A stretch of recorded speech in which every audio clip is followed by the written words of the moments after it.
नमस्कार शेतकरी मित्रांनो, मी शंकर नरहरी देशमुख, प्रेरणेचा सागर या माझ्या यूट्यूब चॅनलमध्ये तुमचं हार्दिक स्वागत. शेतकरी मित्रांनो, आजचा विषय आहे, आजचा टॉपिक आहे कांदा लागवड केली पावसात आणि पावसात लावताना चिखल होता, त्यात आपण लागवड केली.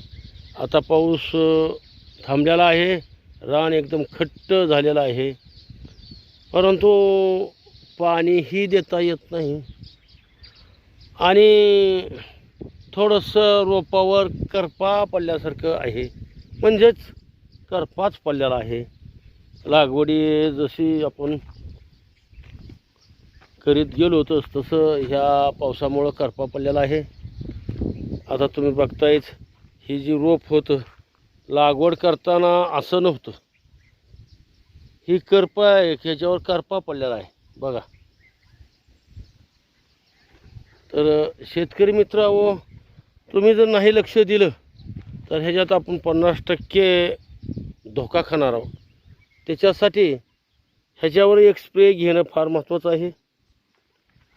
आणि कोणता स्प्रे घ्यावा, काय घ्यावं, काय घ्यावं, याची मुळीसुद्धा चालायला पाहिजे. मुळी जर नाही चालली तरीसुद्धा रोग आटोक्यात येणं कठीण असतं. म्हणून मुळी बी चालली पाहिजे आणि करपाही थांबला पाहिजे. शेतकरी मित्रांनो, नीट लक्ष देऊन ऐका. याला रोखो नावाचं एक बुरशीनाशक घ्या. प्रति लिटर पाण्याला अर्धा ते पाऊण ग्रॅम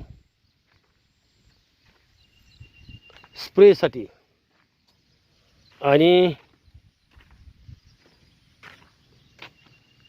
त्याचबरोबर ह्युमिक ॲसिड किंवा मायक्रोन्यूट्रंट, चांगल्यापैकी मायक्रोन्यूट्रंट एक त्याच्यासोबत घ्या. खाली जमीन ओली होईपर्यंत स्प्रे करा, म्हणजे ड्रिचिंगही होईल आणि करप्याला आळाही बसल. शेतकरी मित्रांनो, आणखीन एक गोष्ट म्हणजे ते स्टिकर मात्र विसरायचं नाही. कारण स्टिकर जर नाही तुम्ही वापरलं तर ह्या कांद्याच्या पातीला औषधच लागणार नाही. आपली फवारणी फुकट वाया जाईल. त्याच्यासाठी स्टिकर लक्षात राहू द्या. आणि रोको आणखीन एखादं याच्यात रोगरसारखं डायमेथोएट रोगरसारखं सुद्धा एखादं औषध कीटकनाशक, म्हणजे एका दगडात 3 पक्षी मारावेत. किंवा आडमायरसुद्धा चालतं. आडमायर प्रति लिटर पाण्याला अर्धा ग्रॅम किंवा अर्धा ग्रॅमपेक्षा कमी 100 लिटर पाण्याला 30 ग्रॅम जरी वापरलं तरी चालतं. असा जर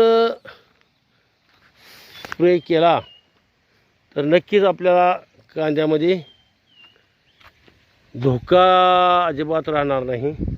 कांदा एकदम मस्तपैकी येईल. आजचा विषय एवढाच होता. कांद्यावरील करपा हा विषय होता आणि त्याला कुठली औषधं घ्यावीत. तर शेतकरी मित्रांनो, तुम्हाला व्हिडिओ आवडला तर लाईक करा, शेअर करा. शेअर करायला विसरू नका आणि सबस्क्राईब करा. सबस्क्राईब म्हणजे सदस्य व्हा असं जिथं असतं त्याच्यावर बोटानं दाबा, म्हणजे सदस्य झालात की सबस्क्राईब झालोच म्हणायचं. थँक्यू.